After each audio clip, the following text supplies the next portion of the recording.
In my last lecture, I talked about what I like to call the basic features of the classical triangle.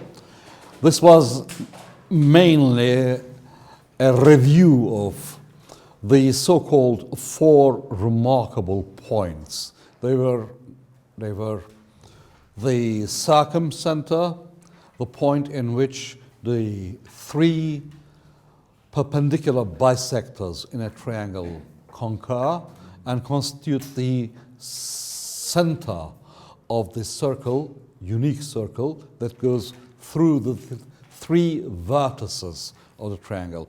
And whenever I say a triangle, I understand a non-degenerate triangle in which the vertices are not collinear.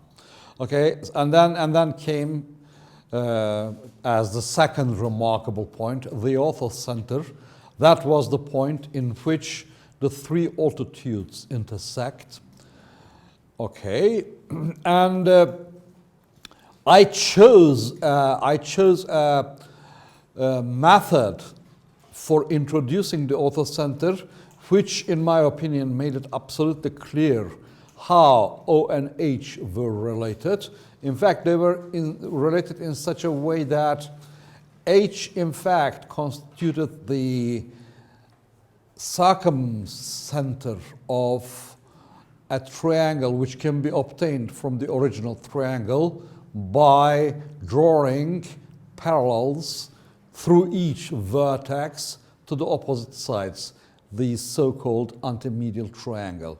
So there is a close relationship between the orthocenter and the circumcenter.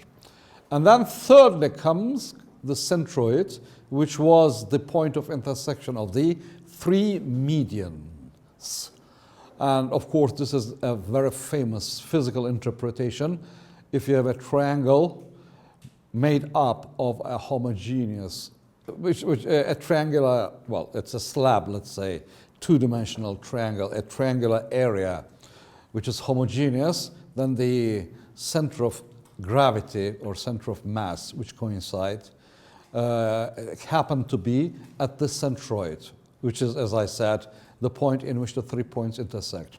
And there we stopped and made what I consider to be the rather dramatic observation that although these 3 points were well known to almost every kind of civilization for, I should say, many thousand years, it was Euler, Leonhard Euler, who observed a very simple fact about these 3 points, that they were collinear.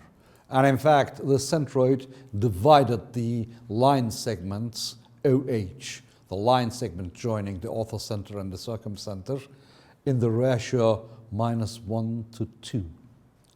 Remarkable. And having gone through the 3 remarkable points, we finally talked about the in-center, which was the center of the circle, tangent from inside to the 3 sides. And it was, we noticed, it was not the kind of point which walks alone. He always comes with the 3 associates, the x-centers. Okay, and while we were going along, we also introduced certain quantities. Okay, so and there's a, well, mostly universally accepted terminology and notation about the distances, the radii, side lengths, so on and so forth, and we introduced them. So that was what I like to call the basic features of the classical triangle, or let's say the 4 remarkable points in the classical triangle. Okay, today this part of, the next part, the part I'm going to introduce now, I like to call the basic computational aspects. Okay, so let me start with the title, Basic Computational Aspects. Well, these are actually very elementary observations, and they are very well known from school geometry, basic computational aspects. Well, let me make myself quite clear. It will be about the very well-known so-called sine rule and the cosine rule in the first place. Well, I will just restate them. I will assume them to be known. Of course, I will make a few warnings about rather widespread misunderstandings. Okay, so the sine rule, I would like to talk about the sine rule. It's something that you all know about a triangle, the sine rule. It simply says that, okay, so let me start with a triangle, and as always, let me start with the circumcenter. Okay, so let's take a triangle with its circumcircle, and well, it's the following very simple observation, in fact, that okay, so let me write down. By the way, I would like you to understand this triangle as a positively oriented triangle. So, okay, so intuitively it means that when you are going from A, B to C, you are in fact moving your hand in counterclockwise fashion.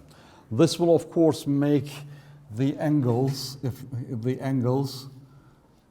at A, at B, and at C, these angles will then have positive signs, which is vital because you see the sine rule says quite simply that, okay, so, well, I hardly need to repeat, the side lengths BC, CA, and AB are denoted by ABC. That's a notation which we shall always use. Okay, the sine rule simply says that if you take A and if you divide it by sine A, that is exactly the same as B divided by sine B and C divided by sine C. This is a very famous rule, and that is equal to the diameter. The diameter, that's to say twice the radius of the circumcircle. Check that it is when you are presenting this result. Okay, quite a number of you will become teachers. So it is rather important to present this result by first saying that the triangle in question is a positively oriented triangle. Well, okay, so intuitively, as I say, let me repeat. While you are moving your hand along the vertices going through ABC, ABC, ABC, you are making a counterclockwise motion so that the signs are all positive, because you see this is a length, 2r, the diameter of the circumcircle is a length. ABC, side lengths, they are lengths, they're all positive. So unless you take all the signs are positive, this is rubbish. Okay, so that should be. Okay, so that's the sine rule. And how do you prove it? Well, it's a very simple observation. Okay. So for instance, it's quite sufficient to prove, for instance, that A by sine A is in fact 2r. Well, that's quite easy. Let's take the diameter through B. Okay, so I'm in fact drawing a straight line through the circumcenter and the point B. So let me call this point, let's say, I don't know, A hat, whatever it is. And since BA hat is the diameter, it's quite clear that the angle BCA hat is a right angle. So this is, in fact, a right triangle. And, of course, the angle here, the angle at A hat, is in fact exactly A. So if you take A, this is your A, and if you divide it by the hypotenuse, that's 2r, okay? So you have got, in fact, I have in fact proven that A over 2r is exactly the sine of A. Well, I can write it like this. A divided by sine A is equal to 2r. And of course, I have had quite a number of occasions to point out the democratic structure in the triangle. So whatever that you do with one side, one vertex, you can repeat it of course, I mean, unless, of course, you want to insult the intelligence of your audience, okay, you can repeat it with the other vertex. So there you are. That's it. The sine rule. Okay, so yeah, I think you must have come across this theorem. This is a very simple, very elementary result, and you must have come across it sometime in your career as a part of elementary geometry courses, and you must have seen some applications of it. I would like to take this opportunity to apply this result to obtain a rather, how should I say, a problem which was notorious because of the difficulties that attended its proof. It's okay. So I would like to apply this result to obtain a theorem by the American mathematician Morley. Application. So I would like to show you how you can actually use Morley's theorem. Application. This is the okay. So the Morley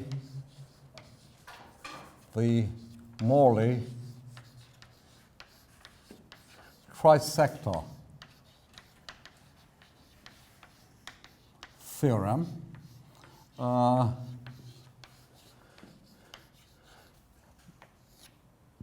Morley, as I said, I'm sorry, I've not written out the basic data about this interesting mathematician. I will soon compensate that. So I will tell you the Christian name and the date of birth, etc. He was an American mathematician who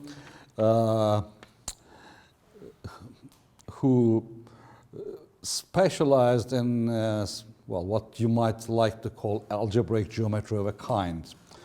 And in fact, when he discovered the result I'm going to talk about, he was actually thinking about something entirely different, a rather complicated and technical problem. He was writing a paper. Okay, it was to be published in one of the highbrow mathematical journals. Anyhow, so a typical mainstream mathematician, highly successful.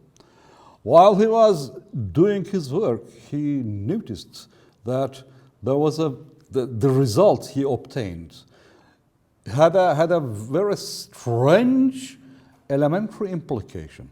It was this. He found out that if you take a triangle,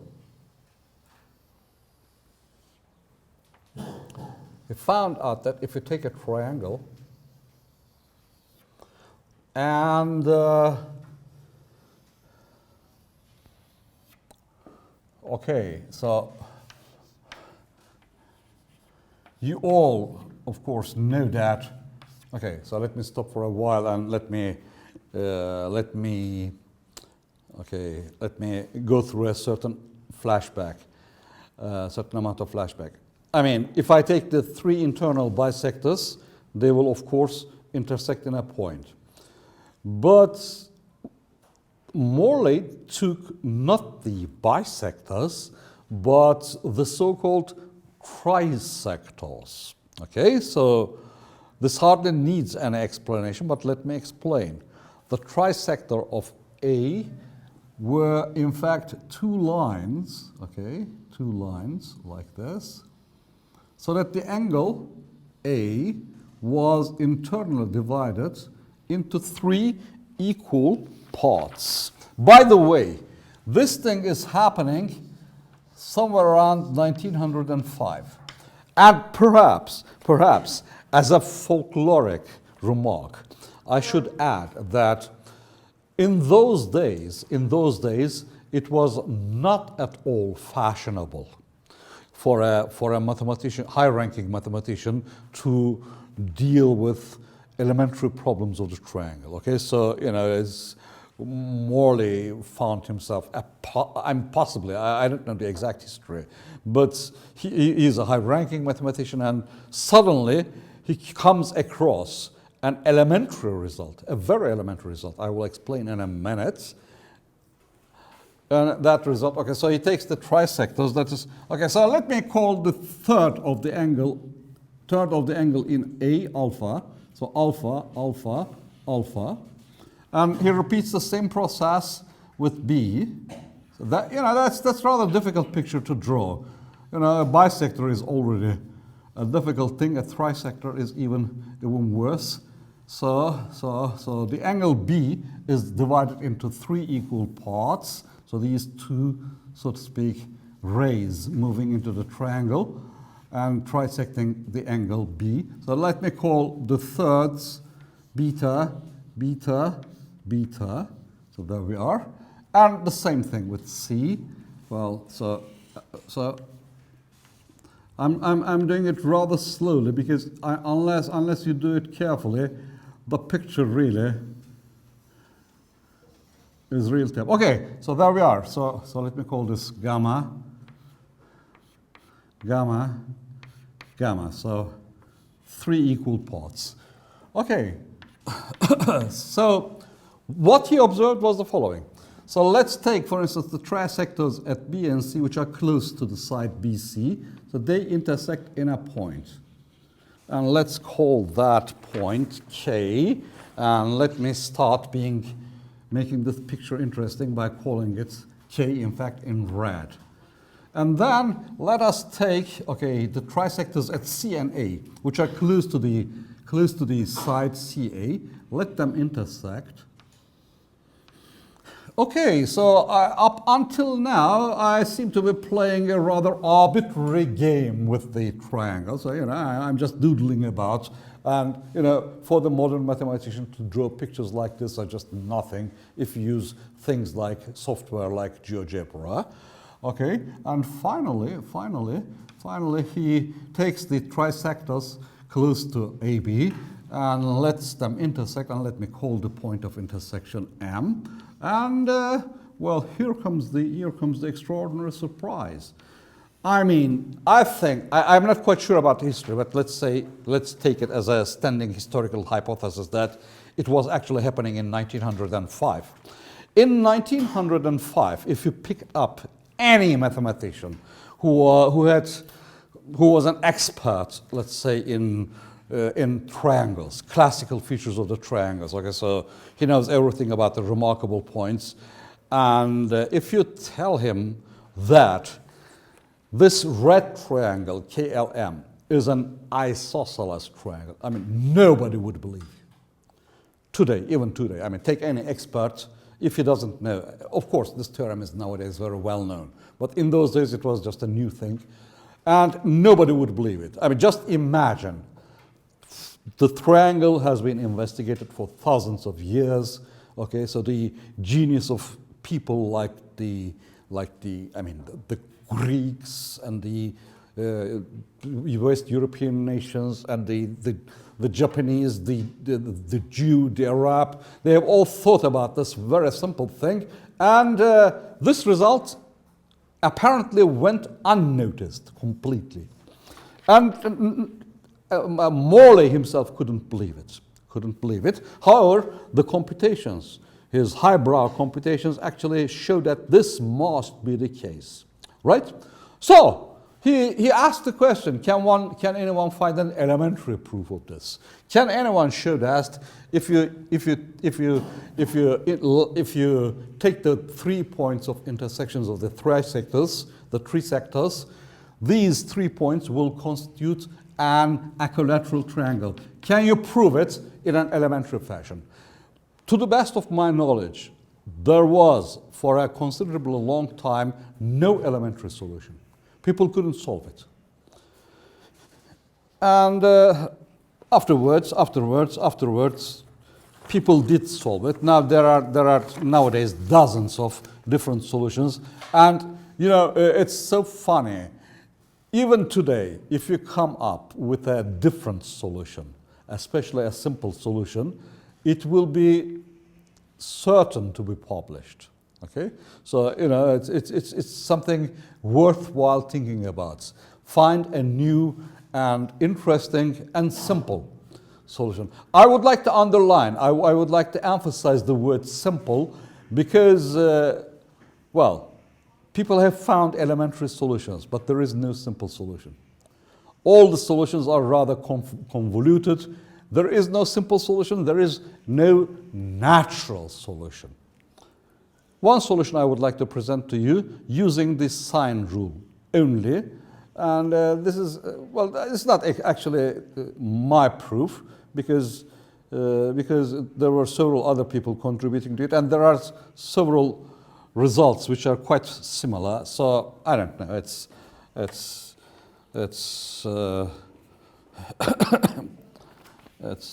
sort of communal effort. Right. Okay. So yeah.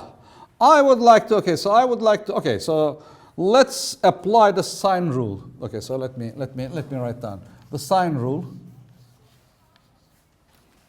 Now perhaps I should introduce some notation. So let's say, for instance, let's call AL this length. Let me call it small k. Okay, I hope it's still visible. And let's call it, I'm going in the counterclockwise fashion, AM, let me call it K prime, okay? And then let me call this length BM L. And let me call this L prime, going in the counterclockwise fashion. Let me call this M, and let me call this M prime. So CL, the length there. And yeah, certain angles will be important, certain angles.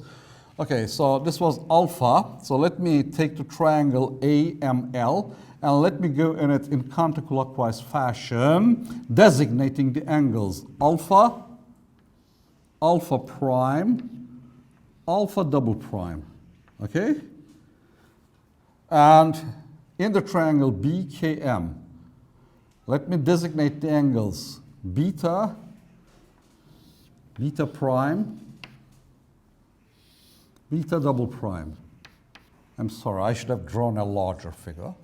And in CLK, let's call the angles. Okay, so that's the angle in CLK. I go in counterclockwise fashion. Gamma, gamma prime, gamma, gamma, gamma double prime. Okay, so now, this leaves me, of course, with the rather interesting three angles. For instance, in this part of the world, okay, so L. At L, there is this angle. Let me call that, okay, so it's opposite B. So let me call this B tilde, if you wish. Okay, and this is K, the angle at K. It's, of course, opposite A. So let me call this alpha tilde. Okay, and of course, in a similar fashion, you can call this gamma tilde. So our purpose is to prove that alpha tilde, beta tilde, gamma tilde, they're all 60 degrees.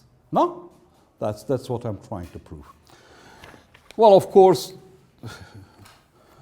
I mean, I really wish you would go home and take your time on it. It's rather difficult. So let me start by applying the sine rule.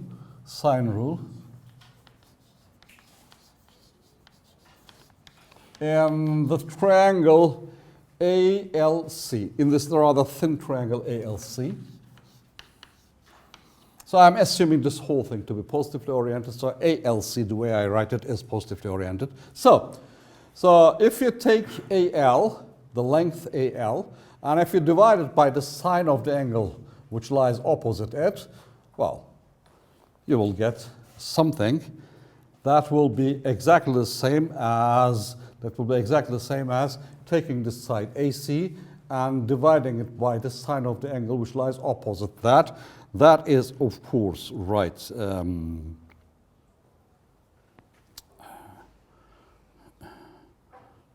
Just a minute.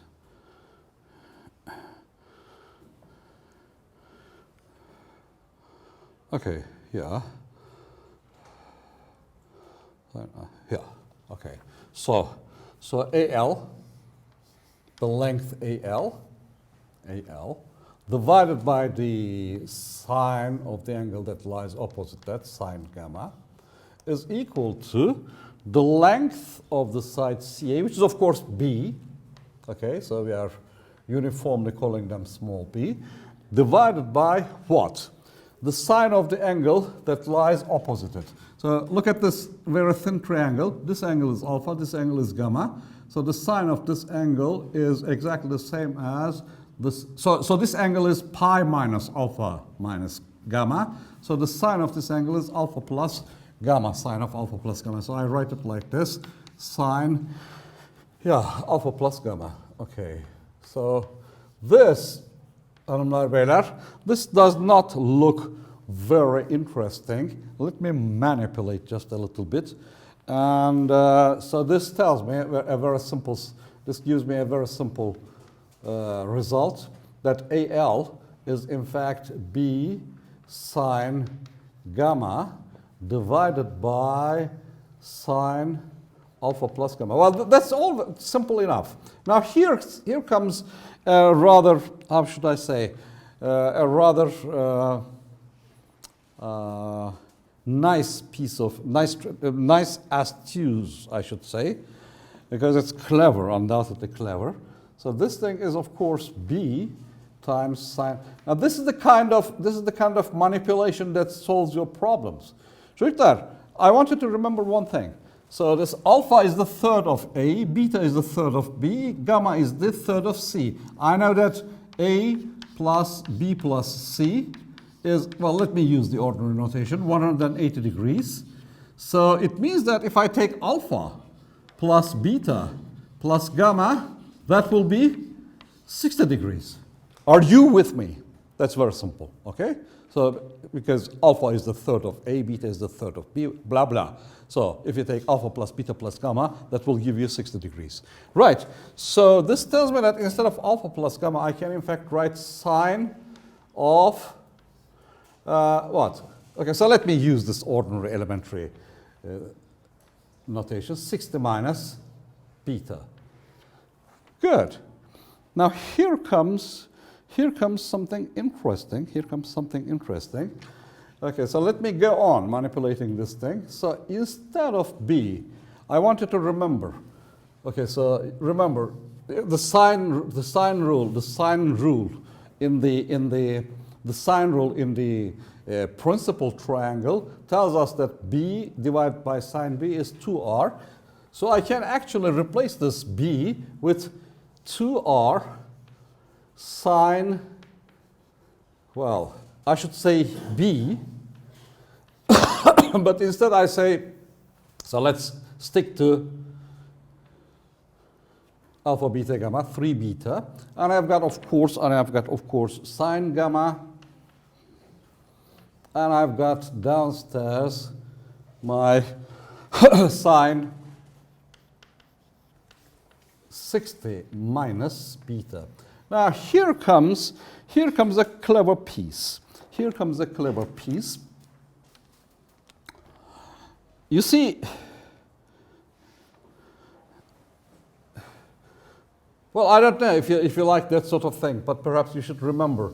You can of course write sine 3 beta equals, sine 2 beta cos beta, plus sine beta cos 2 beta. Okay, so you can further reduce by decomposing sine 2 beta as 2 times sine beta cosine beta, sine beta cosine squared beta, plus you've got cosine squared beta. Well, let me write. Okay, so I don't know. So sine B, well, I can write this as cosine squared beta minus sine squared beta. So this gives you, if you like, a rather interesting result. You see, this is equal to 3 times sine beta times cosine squared beta. That's complicated, I'm sorry, but it's essentially a very simple reasoning. Minus sine cubed beta. Okay, now let me apply this. Let me apply this here.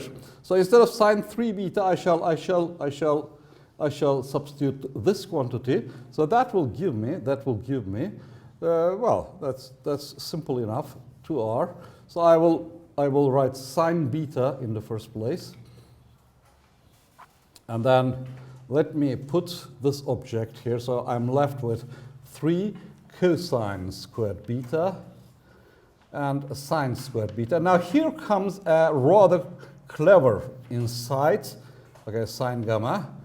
Now, okay, so let's stop here for a moment and look at what happens in downstairs, like what happens in the denominator in here. So sine 60 minus beta, I can write this as sine 60, which is what?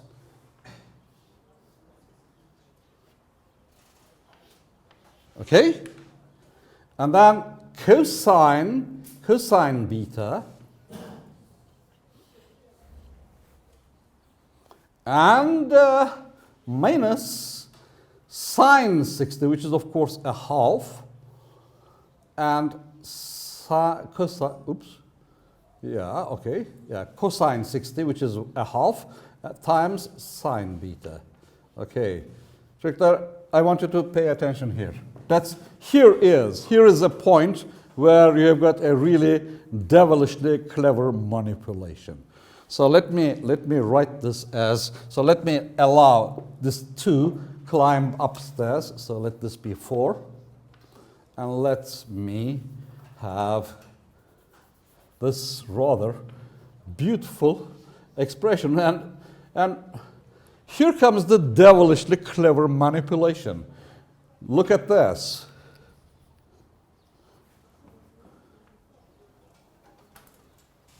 And look at this.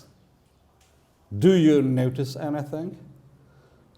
Well, of course, they cancel one another. Well, you can decompose this object. You can decompose this object as square root of 3 cosine beta minus sine beta times square root of 3 cosine beta plus sine beta. That is, I think, rather clever. Okay, and so this tells me actually that, so I've got 4 times r sine beta sine gamma, 4r sine beta sine gamma, and of course I've got this square root of 3 cosine beta minus sine beta. Hanımlar beyler, I invite you to one last very clever manipulation. So I'm sorry, this is plus. Good. So in fact, you see, well, actually,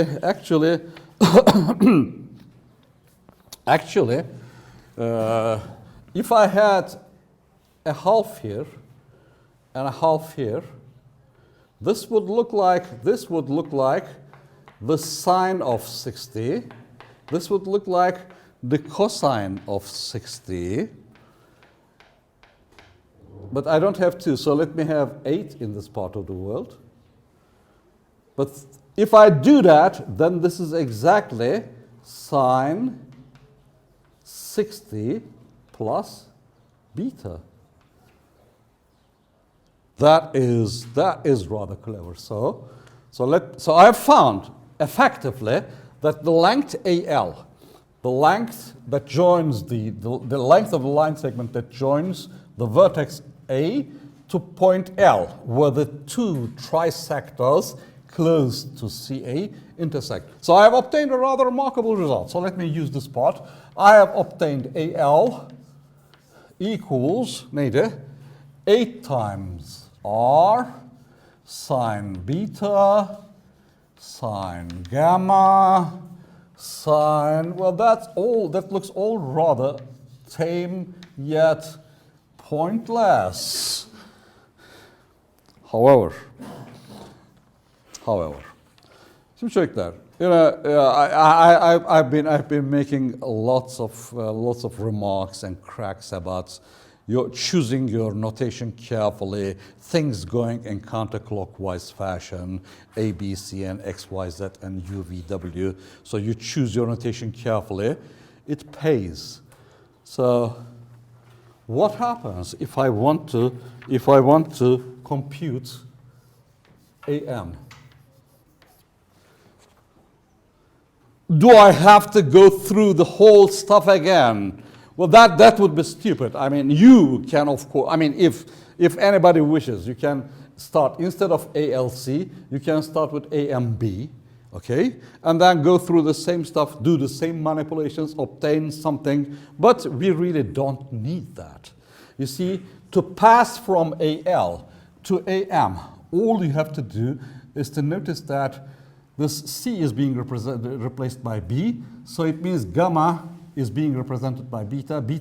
So beta and gamma will just change places. That's all that there is to it. Here it is. So that's 8R times sine gamma, sine beta, sine 60 plus gamma. Okay, so you have found it. So if you like, put similarly. How much time have I left? Similarly. Okay, so now I'm at the end of my computations. Please bear with me. Just a few minutes. We have come to the end of a rather. Okay, so now I would like now to apply the sine rule in the triangle A, L, M. Sine rule in this triangle. Now that's the point where we shall the sine rule in ALM. Well, this simply tells us that. Okay, so what are the angles? The sides are AL, AM. What are the angles that are opposite? Alpha prime and alpha double prime. So if you take sine alpha prime divided by, so the ratio of sine alpha prime, alpha double prime, it's equal to the ratio of, I consult my notes constantly because, you know,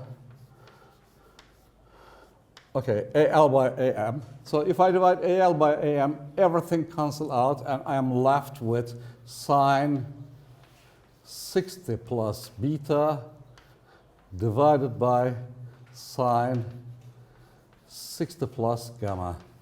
Çocuklar, okay, so this gives me alpha prime equals 60 plus beta, beta prime equals 60 plus gamma. Now, why is that? Well,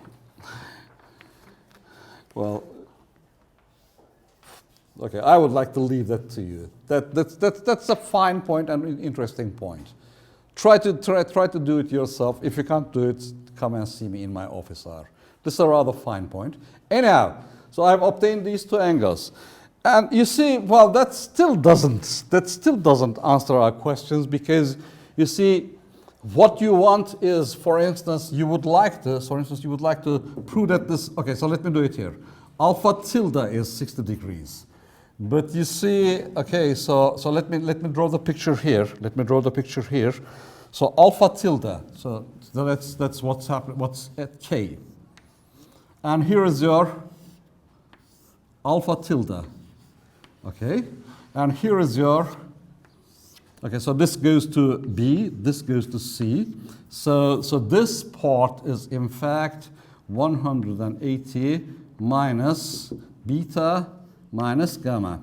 This part is gamma double prime. This part is beta prime. So actually, I need gamma double prime and B prime. Yet I have obtained only beta prime. So I'm sorry. I'm terribly sorry. This is alpha double prime, yeah. So I've obtained an alpha prime, alpha double prime. So how do I get gamma prime, gamma double prime? So just work your way through cyclically. So this is beta prime is equal to, similarly, in exactly the same fashion, beta prime is of course equal to, so you go alpha beta gamma cyclically. So passing from alpha prime to beta prime, you pass from beta to gamma. Beta double prime is equal to 60 plus, so I pass from gamma back to alpha. And finally, I have left no space for myself. Gamma prime is of course equal to 60 plus gamma to alpha, and gamma double prime is equal to 60 plus beta. Okay, so I'm interested in what? I'm interested in gamma double prime, B prime. So here it is. Let me do the computation. Alpha tilde is equal to, so let me write it in elementary fashion. 360, so these all angles add up to 360. From 360 I shall subtract this.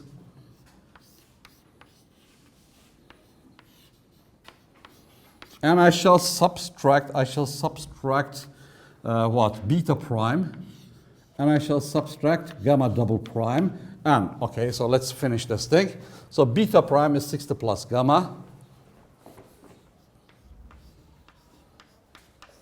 Gamma is, have I said gamma? No, I should say gamma double prime, I'm sorry. So gamma double prime is 60 plus beta. Well, we are finished. 60 plus beta. Put them all together. 360, 100. So these beta gammas go away. You've got 120 degrees, 180 degrees. The result is 60 degrees. We are done, çocuklar. Because you see, I've only computed alpha tilde, but exactly the same computation will work for beta tilde and gamma tilde. There it is. Okay, here is the point where I stop. And of course, now you have learned that Morley's mysterious results. A result he came upon while he was thinking about something entirely different. The mysterious result now has elementary solutions. In fact, just using the sine rule, you can compute it. Yet, I mean, I have tried to make this as elegant as I can. I've tried to make it as attractive as possible. Yet, I must confess that it's pretty convoluted. There is no natural proof. There is no natural proof of Morley's result. And in my opinion, I don't know, I like this sort of mathematics. It is a bit of a challenge. It's a bit of a challenge to find a proof which would be natural. Elementary and natural. I know no such proof. Okay, so this was the sine rule and one rather unusual application of it, and some historical remarks about this mysterious result about the Morley trisector theorem. And I think it's a good place to stop.